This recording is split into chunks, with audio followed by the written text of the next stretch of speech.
शुरुआत आपसे। आप यह जरूर कह सकते हैं कि राहुल गांधी के नाम का प्रस्ताव हुआ है या नहीं भी प्रस्ताव हुआ है तो सबके मन की इच्छा है कांग्रेसियों की कि वो अध्यक्ष बने। एक मत भी सभी हैं। हमारा प्रश्न सुप्रिया जी आपसे ये है कि क्या आप राहुल गांधी के अलावा दो नाम और ऐसे बता सकती हैं जो अध्यक्ष बन सकते हैं, और अगर राहुल गांधी नहीं तो उनमें से कोई अध्यक्ष बन जाएगा?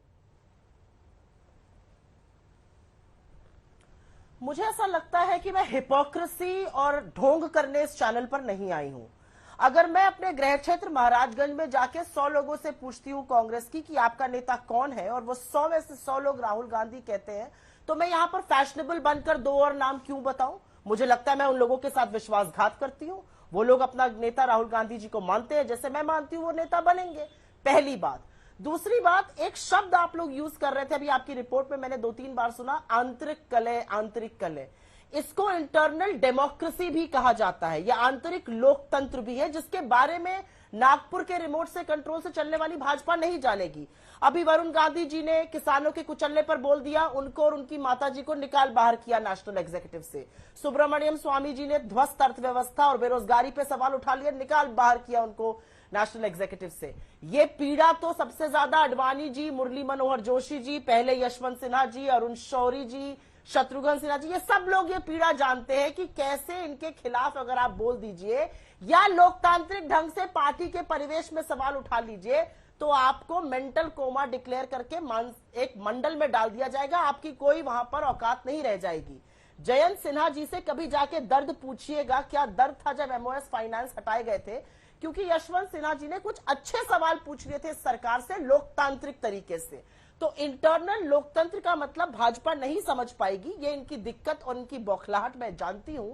लेकिन हमारी तरफ उंगली उठाने से पहले एक बार ये याद करिएगा, किसी ने भी अगर कांग्रेस में सवाल पूछा, वो आज इस रूम में सीडब्ल्यूसी में की बैठक में शामिल था, सर्वसम्मति से हमने रेजोल्यूशन पास किए और सरकार से कड़े सवाल पूछे, आंतरिक सुरक्षा पर सरकार से कड़े सवाल पूछे, बॉर्डर सिक्योरिटी पर सरकार से कड़ा सवाल पूछा कि कैसे आर्मी चीफ कह रहे हैं अब कि चीन हटने को तैयार नहीं है, पाकिस्तान और अफगानिस्तान एक नंगा नाच खेल रहा है जम्मू कश्मीर में, जो यूनियन टेरिटरी और सरकार के अंतर्गत आती है।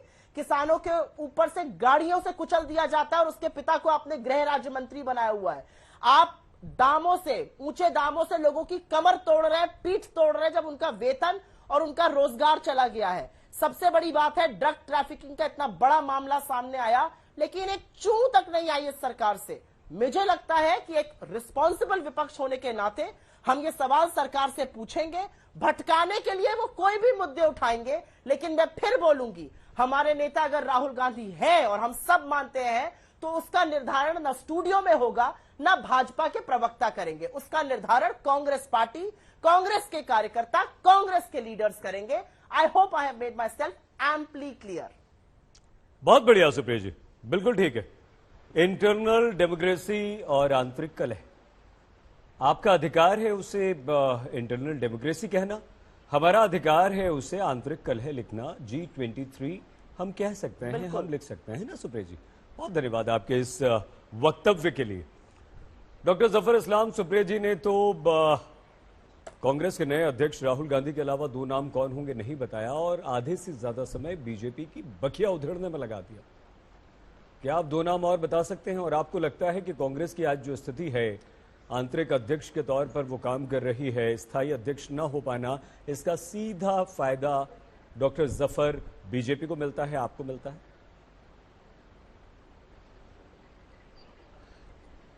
देखिए अंसारी साहब, ऐसा है कि कांग्रेस वर्किंग कमेटी के बारे में आपने पूछा, उन्होंने बीजेपी के बारे में सब कुछ बताया, बीजेपी की ही बुराई करती रही। कोई बात नहीं, वर्किंग कमेटी में क्या वही बता देते। लेकिन एनीवेज, मैं आपसे बताना चाहता हूं कि उन्होंने कहा इंटरनल डेमोक्रेसी के बारे में बात कहा। कांग्रेस एक ऐसी पार्टी है, खासकर मैं कांग्रेस की पार्टी के बारे में बात कर रहा हूं, इसलिए कि आपने उनसे दो नाम मांगे और वो दो नाम देने में विफल रही, नहीं दे पाई। इसकी वजह जो भी रही हो वो जानती है क्यों नहीं देना चाहती थी, वह उनका अपना आंतरिक मामला है। लेकिन इससे एक बात साफ होती है कि कांग्रेस पार्टी में जो परिवार है वही मजबूत है और अगर मतलब उनके बिना जो है वो कांग्रेस पार्टी एग्जिस्ट नहीं कर सकती है। अगर परिवार है तो वो एग्जिस्ट करेगी कांग्रेस पार्टी, परिवार नहीं है तो कांग्रेस पार्टी एग्जिस्ट नहीं करेगी। जनता उनका छोड़िए, जनता और महाराजगंज और फलानागंज उससे कोई फर्क नहीं पड़ता। मतलब ये है आप इसलिए कि वो सारे जितने लोग हैं G23 में अगर ताकत नहीं है तो मतलब वो ताकत लेते थे अपने परिवार से। वो परिवार में मतलब जो 10 जनपद से उनको ताकत मिलती है, 10 जनपद से अगर ताकत वही कमजोर हो जाए तो वो ताकत क्या देगी और कमजोर क्यों होती है? उसकी वजह सिर्फ यही है कि जनता जब अगर आपको विश्वास करना छोड़ दे, जनता का विश्वास आपसे उठ जाए तो आप कमजोर हो जाते हैं। आप लाख कुछ है, आप बीजेपी को गाली देते रहिए, आप सुबह उठेंगे बीजेपी को गाली देंगे, दोपहर उठेंगे गाली देंगे, कोई फर्क नहीं पड़ता। हमने विश्वास जीता है लोगों का और लोगों की सेवा कर रहे हैं। आप जो है बीजेपी की बुराई कर रहे हैं, आप अपने बारे में बताती तो ज्यादा अच्छा होता कि भाई हमारे नए वरिष्ठ नेता हैं, उनको हम लोग अध्यक्ष बनाना चाहते हैं, ये ऐसा है वैसा है, कुछ बोलती तो जनता भी समझती कि आप अपने बारे में बात कर रहे हैं। आपने तो सीधे सीधे बीजेपी को टारगेट करना शुरू किया। अरे भाई सुप्रिया जी, इंटरनल डेमोक्रेसी के बारे में बात करिए, लेकिन बीजेपी के बारे में आप जितनी बुराई करेंगी, आप बेचैन मत होइए। मैं तो चुप से सुन रहा था। बीजेपी के बारे में जितनी आप झूठी मनगढ़ंत बयान आपने दिए, उसका नुकसान ही होगा, आपका फायदा नहीं होने वाला। इसलिए कि जनता जो है जनार्दन है, जनता की नजरों में आप गिर चुके हैं, जनता ने आपकी जमीन खींच ली है, जनता ने आपका विश्वास जो था, जनता का विश्वास आप पे उठ चुका है।